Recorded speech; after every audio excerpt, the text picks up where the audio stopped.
Luzon, Visayas, Mindanao at buong mundo. Ngayon ay Biyernes, October 18, 2024. Ako si Barbie Mulak at ito ang Balitang A to Z. Hindi marunong maging presidente ang nakaupo. Vice President Sara Duterte, tinawag na walang kakayahan si PBBM. Hidwa ang Marcos Duterte, lalong umigting. Tinaguri ang godfather ng Pogo, iimbitahan sa huling pagdinig ng Senado. Electronic raffle para sa pagkakasunod-sunod ng party list group sa balota, isinagawa ng COMELEC. Numero 1 sa balota, alamin. Tinaguri ang Comet of the Century na mataan sa Pilipinas. Palaban, official headshot ni Chelsea Manalo para sa Miss Universe 2024 inilabas na. At sa showbiz, Rosé ng Blackpink at Bruno Mars inilabas ang bagong surprise collab.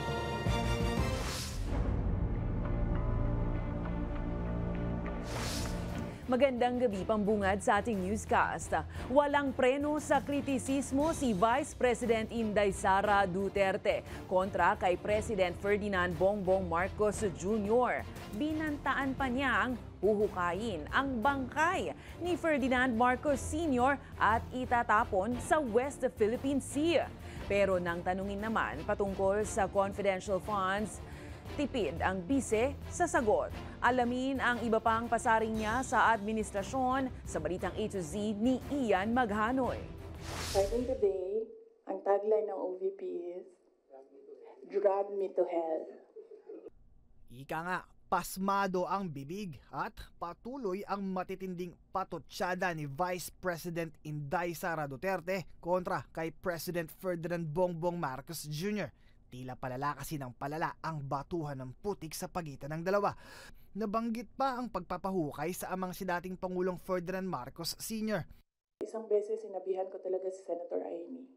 Sabi ko sa kanya, kung hindi kayo tumigil, huhukayin ko yung tatay ninyo. Itatapon ko siya sa West Philippine Sea.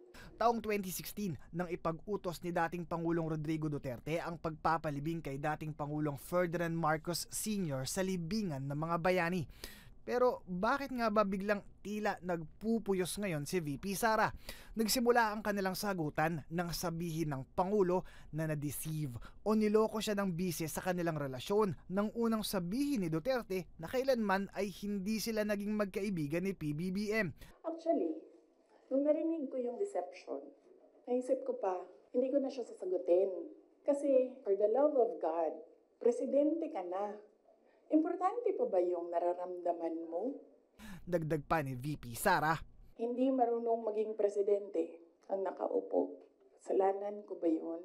Hindi. Ba sinasabi ng mga tao, kasalanan mo kasi hindi ka tumakbo, ikaw sana yung presidente, hindi siya. Pero sinariwa din ni Duterte kung paano siya kinausap ng kanyang amang si dating Pangulong Rodrigo Duterte hinggil sa pagtakbo sa 2022 elections. Anya, ginamit lang daw siya na PBBM para maipanalo ang presidential elections ng buuin ng dating magkatandem ang Uniteam. Tumawag sa akin si Senator Amy Marcos. Sabi niya sa akin, pwede ka ba tumakbong Vice President? Sabi ko, bakit mo ako nire-request ngayon na tumakbong Vice President? And I'm happy that she was honest enough to say, kasi matatalo kami ni Lenny kung hindi mo dalahin ang Bisaya. Isa rin si House Speaker Martin Romualdez sa tinamaan ng mga pasaring ni Inday Sara na binansagan pang kahihiyan sa mata ng buong mundo. Nahaharap si Romualdez sa US bribery case mula sa umunoy pagtanggap ng 3 bilyong pisong suhol mula sa kumpanyang Okada. Sa kabila ng mga pambabatikos, buwelta ni Inday Sara. I don't regret running for Vice President kasi imagine nyo, kung mayor ako, tas hinahabol nila ako ngayon, diba? Napakadali nila ako i-suspend. Napakadali nila ako kasuhan. Napakadali nila ako tanggalin sa pwesto as mayor. Ngayon, Hindi nila ako matanggal. They can drag me to hell. Pagdating nila dun, ako pa rin yung presidente ng impyerno. Pero ang tila Armalite na bibig, tila nawala ng bala. Tipid naman kasi siyang sumagot pagdating pa rin sa confidential funds na siyang binubusisi ngayon ng House Committee on Good Governance and Public Accountability. Matatanda ang ipinakita ng komite ang 34 na mga resibong mula sa Commission on Audit hinggil sa kung paanong nagasta in just 11 days ang 16 million pesos na confidential fund ng Office of the Vice President noong 2022.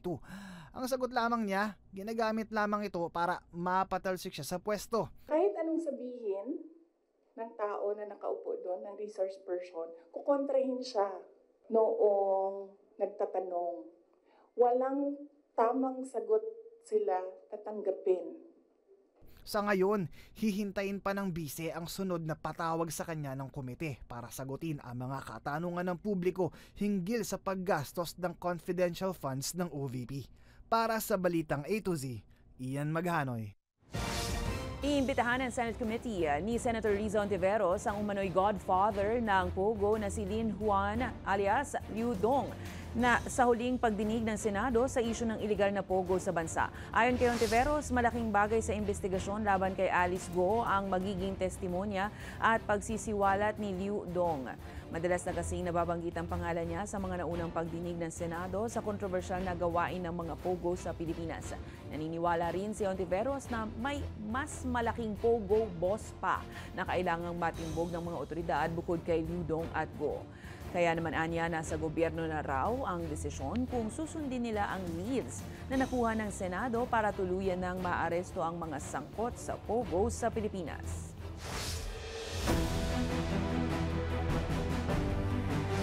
Pirmado na ni Pangulong Ferdinand Marcos Jr. ang Republic Act 12028 o ang Academic Recovery and Accessible Learning o ARAL Law na naglalayong tugunan ng mga learning gaps sa edukasyon ng bansa. Sa ilalim ng batas, ipatutupad ang National Learning Intervention Program na tutulong sa mga mag-aaral na nahihirapang makasabay sa mga pamantayan ng kanilang grade level.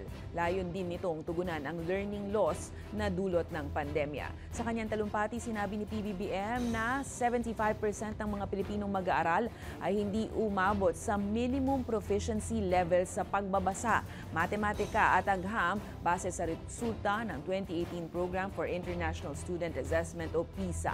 Kaya naman mahalaga ang agarang pagkilos para tugunan ang krisis na ito.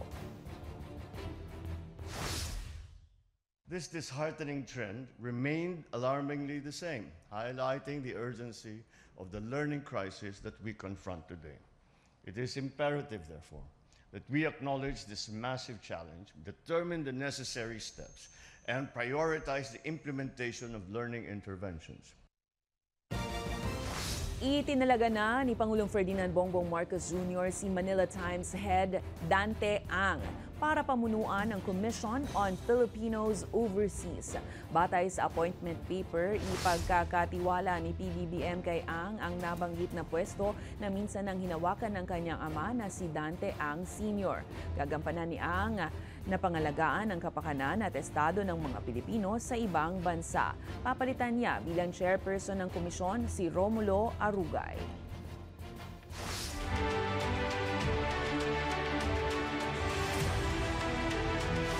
Isinagawa na ng Commission on Elections ang electronic raffle para sa pagkakasunod-sunod ng party list group sa balota para sa halalan sa susunod na taon. Ayon sa COMELEC, mas patas ito at nabawasan ang gulangan sa pangalan kapag alphabetical order. Anong party list group naman kaya ang nakakuha ng number 1 spot? Alamin sa Balitang A to Z ni Kim Salinas. Inilabas na ng Commission on Elections ang listahan ng pagkasunod-sunod ng mga party list group sa balota para sa national and local elections sa 2025. Dati ay alphabetical order ang pagkakalista sa balota kaya't maraming party list groups na may pangalang nagsisimula sa letter A o number 1. Pero ayon sa COMELEC, nabawasan ito dahil niraraffle na ang pagkakasunod-sunod. Talaga naman malilito ka na rin kung 1111, AAAA yung pagsisimula. Kaya po several years ago may narapat ng komisyon na ito ay i-raffle na lamang yung numero. Sa 156 official party list groups, 135 ang dumalo sa electronic raffle kanina sa COMELEC headquarters sa Maynila. Yung problema doon, kung ano yung numero nila, bibigay pa rin naman natin. Gusto natin ipakita na sayang naman yung pagkakataon kasi historic ito yung kauna-unang pagkakataon na ang raffle ay ginawa na kung saan ang buong N-Bank ang naandyan. Ang nakakuha ng inaasam-asam na number 1 sa balota ay ang party list group na 4Ps o pagtibayin at palaguin ng pangkabuhayang Pilipino. Pang 156 o huli sa balota ay Uswag Ilonggo. Ang Sibak Party List ay pang 93 sa pwesto sa balota. Ayon kay Sibak Second Nominee Pastor Doming Rivera, maayos naman ang naging proseso ng electronic raffle. Sumali tayo sa proseso na to at ito nga yung nakuha ng Sibak Party List, 93. We believe this is the best number for this time. Mag-hope muna tayo ng best kasi yun ang kailangan para naman magtiwala ang taong bayan. Pero tingin ng Alliance of Concerned Teachers o ACT Party List, mas mainam kung idinaan sa manual na proseso ang raffle. Walang tatalo kung halimbawa,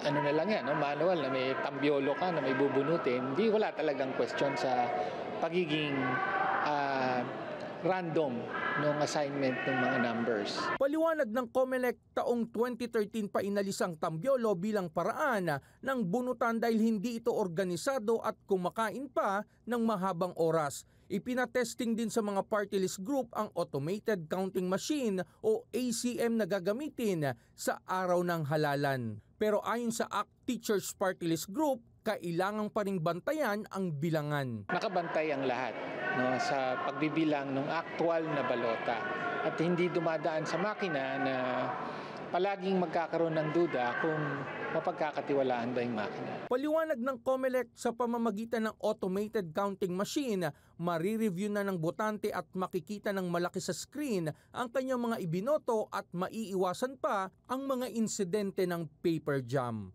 Para sa Balitang A to Z, Kim Salinas. Blinks at fans ni Bruno Mars. Nakiapatu na ba ang lahat? Nirelease na ng Blackpink member na si Rosé at Filipino-American pop icon Bruno Mars ang kanilang surprise collaboration song na Apatu ngayong Biyernes. Retro pop at funk ang tema ng music video hango sa sikat ng South Korean drinking game. Binahagi ni Rosé na naisip niyang gawing kanta ang game na ito matapos itong subukan sa studio kasama ang team niya. Ito ang comeback single ni Rosé bago ang inaabangang full album release sa December 6 na siyang follow-up naman mula sa solo debut noong 2021. Para naman kay Bruno Mars, ito na ang pangalawang surprise collaboration ng 2024 kasunod ng hit song niya kasama si Lady Gaga na Die With A Smile. Don't you want me like I want you, baby? Don't you need me like I need you now? Tomorrow, but tonight go crazy. All you gotta do is just meet me at the just meet me at Susunod, Senado target ng simula ng pagdinig sa mga kaso ng war on drugs. At tinaguri ang Comet of the Century na mataan mula sa Pilipinas, NASA. Sinabing may dapat pang abangan para makita ito. Kailan kaya?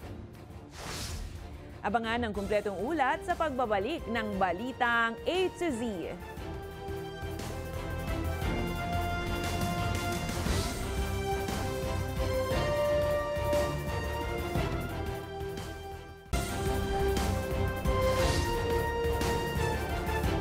Target ng Senado na simulan na sa susunod na linggo ang pagdinig ukol sa madugong war on drugs ng Duterte administration ayon kay Senate President Francis Cheese Escudero. Samantala, posibleng ilabas na ng House Quad Committee sa susunod na linggo rin ang partial report nito patungkol sa war on drugs.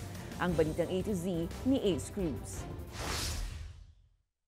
Tinitingnan ni Senate President Francis Escudero na pangunahan ng Blue Ribbon Committee ang Senate investigation kaugnay sa drug war ng Duterte administration. Sinabi ni Escudero na isa lamang ito sa opsyon dahil maaari ring ang Justice and Human Rights Committee ang humawak rito. Nais ng liderato ng Senado na pasimulan na ito sa susunod na linggo, lalo't budget deliberation na ang atupagin ng Senado sa pagbabalik ng sesyon sa Nobyembre. Ngunit para kay Senadora Risa Ontiveros, mas mainam na Senate Committee of the Whole ang duminig sa issue ng war on drugs. Alin ang pinaka-optimal na proseso, lalo na para sa mga pamilyang naulila ng mga extrajudicial killings ng war on drugs, kung saang proseso, kung saang komite at ang panukala ko nga ay Committee of the Whole, sila magiging pinakamaluwag ang loob at maeengganyo na sabihin ang buong kwento ng ginawa sa kanila.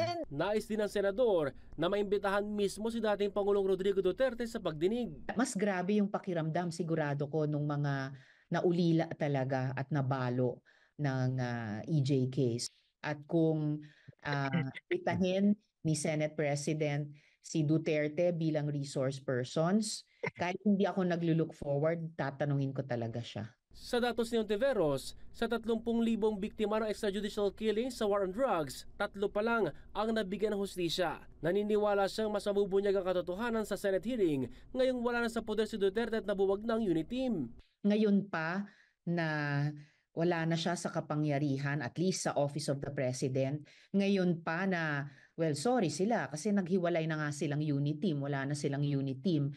Ngayon pa, kung may panawagan at may pagkakataon, hindi kaya namin i-take up ulit yung usapin ng war on drugs at saka EJ case. Sinabi rin ng senador na bagamat nadadawit ang pangalan ni Senador Bato de la Rosa at Bongo sa war on drugs, magiging patas ang Senado. Samantala, posibleng ilabas na ng House Quadcom sa susunod na linggo ang kanilang partial committee report. Sa aming palagay ay natalakay na ng husto at sufficient na yung mga datos and evidence para mailagay na namin sa committee report para po umaksyon na yung ibang ahensya ng gobyerno. No, yung gaya niyan, kung DOJ yan, o Office of the Ombudsman yan.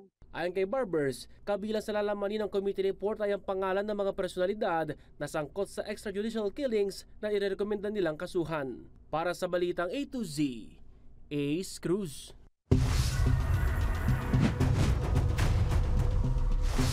Nanindigan ng abogado ni Apollo Quiboloy na si Attorney Israelito Torion na hindi makakaapekto sa pastor ang kasong isinampa ng PNP-CIDG sa mga kasalukuyang kasong kinakaharap ni Quiboloy. Bukod kasi sa sedition at inciting to sedition na isinampa ng PNP-CIDG nitong Huwebes, sinabi ni PNP spokesperson Police Colonel Jean Fajardo na magsasampa rin sila ng obstruction of justice. Ayon kay Fajardo, nag-ugat ang reklamo sa umano'y paghaharang sa paghanap kay Quiboloy sa Kingdom of Jesus Christ compound sa Davao City.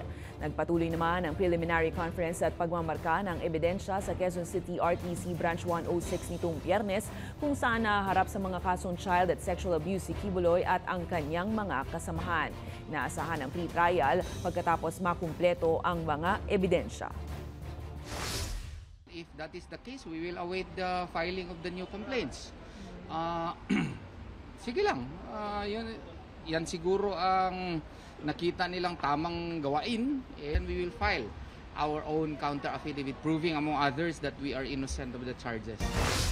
Nagsagwa ngayon ng hot pursuit operation sa Philippine National Police matapos ang umano'y pagdukot sa isang American national sa barangay Sibukod, Zamboanga del Norte, Huwebes ng gabi. Ayon sa mga unang ulat, 5 buwan pa lamang naninirahan sa Pilipinas ang biktimang Amerikano na asawa ng isang Pilipina. Sa pilitan umanong kinuha ng 4 na armadong suspect na nagpakilalang mga pulis. Sinubukan pa raw tumakas ng biktima pero nabigo ito. Naglatag na ng security measures ang otoridad at patuloy na nagsasagawa ng investigasyon para tugisin ang mga suspect. Nilinaw naman ng PNP na ito ay isang isolated case at hindi raw nakaapekto sa pangkalahatang kapayapaan sa rehiyon. Now we are coordinating efforts also with our AFP counterparts din po, ma'am. And as of this time po, wala pa po tayong reports kung nasaan sila, wala pa po tayong natanggap na any balita.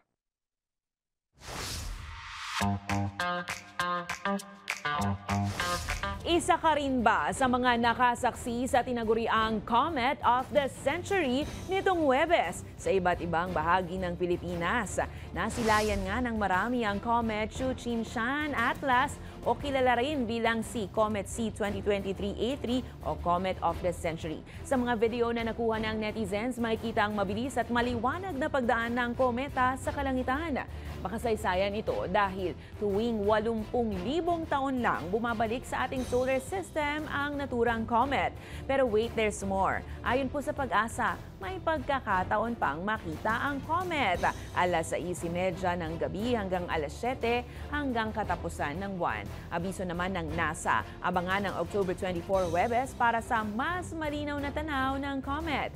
Minsan lang ito, kaya wag nang palalampasin mga ka-A to Z.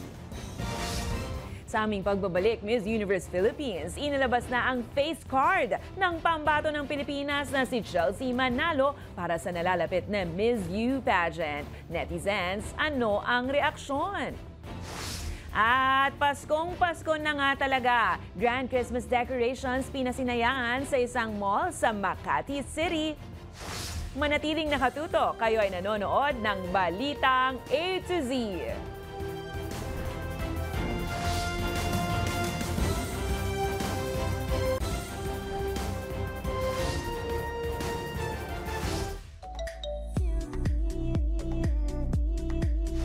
Inilabas na ng Miss Universe Philippines ang official headshot ng pambato ng Pilipinas na si Chelsea Manalo para sa 73rd Miss Universe pageant. Sa kanyang Instagram, ibinahagi ni Chelsea ang naturang larawan na gagamitin bilang face card sa pageant. Kalakip ng post ang kanyang mensaheng, Philippines, let's make it happen. Laban na laban rin ang peg ng anggulo, maging ang datingan ng kanyang look na tila aangat sa marami. Samantala, gaganapin ang preliminary at national costume competitions ng naturang kompetisyon sa November 14. Target ni Chelsea na masungkit ang ika-5 Miss Universe crown ng Pilipinas sa nalalapit na pageant sa Mexico November 17, 2024. Good luck, Chelsea!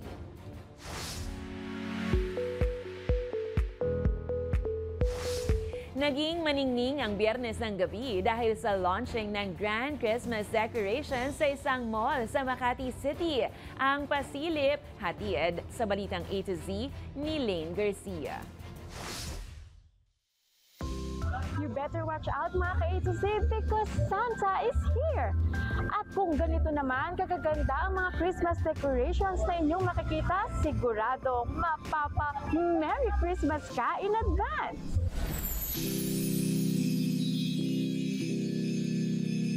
Sino nga ba ang hindi mapapamangha sa mga makukulay at nagagandahang Christmas decoration na bumida sa gabing madilim? Tulad ng mga kumukuti-kutitap na ilaw na nagbibigay ningning sa Christmas launching ng mall sa Makati ngayong Biyernes. Kaya naman hindi nakatakatakang kahit saan ka lumingon, may tila bituing kumukuti-kutitap everywhere. Perfect spot ito para sa mga mahilig mag-selfie. Pwede kang magpa-picture kasama si Santa o maglibot sa loob ng gingerbread house. Para sa buong pamilya o barkada, welcome na welcome pumasyal dito. No dull and boring moments dahil bawat palapag puno ng nakakabighaning palamuti. Sabayan pa yan ng mga nakakakilig na Christmas carols. Agaw pansin naman ang mga elves ni Santa na nagbigay saya sa programa. Present din sa launching si Department of Tourism Secretary Cristina Garcia Frasco na personal na nasaksihan ang engranding holiday event. Spotted din ang celebrity couple na sina Dr. Vicky Bello at Hayden Co na talaga namang na-enjoy ang event. Tulad ng nakagawian, ang Pasko sa Pilipinas ang pinakamahaba sa buong mundo. Patunay dito ang mga parol, pailaw at mga dekorasyong nagpapakita ng saya at halaga ng Paskong Pinoy na buhay ang diwa kahit pa hanggang matapos ang bagong taon. Para sa Balitang A to Z, Lane Garcia. Kung kayo po ay may kwentong kakaiba, mga kwento ng pag-ibig o storya ng inspirasyon at pag-asa, maaari nyo tong ibahagi. Sumali sa ating Facebook group na Balitang A to Z. Panoorin ang replay ng ating programa at sundan ang ating social media pages, hanapin ang Balitang A to Z. Ang ating pabaong quote of the night ay mula sa author na si Roy Bennett. Sabi niya, tanggapin mo ang sarili mo, mahalin mo ang sarili mo at patuloy na sumulong. Kung gusto mong lumipad, kailangan mong bitawan ang mga bagay na nagpapabigat sa'yo. At yan ang mga balita at impormasyon, mga kwentong may dalang inspirasyon na tinutukan ng Balitang A to Z. Nagliliwanag na ang mga daan dahil sa mga pailaw gaya ng Christmas lights. Mayroon na lamang po tayong 68 days bago ang araw ng Pasko. Ako po si Barbie Mulak, maging maalam, makialam. Magandang gabi sa iyo, Pilipinas. Happy weekend!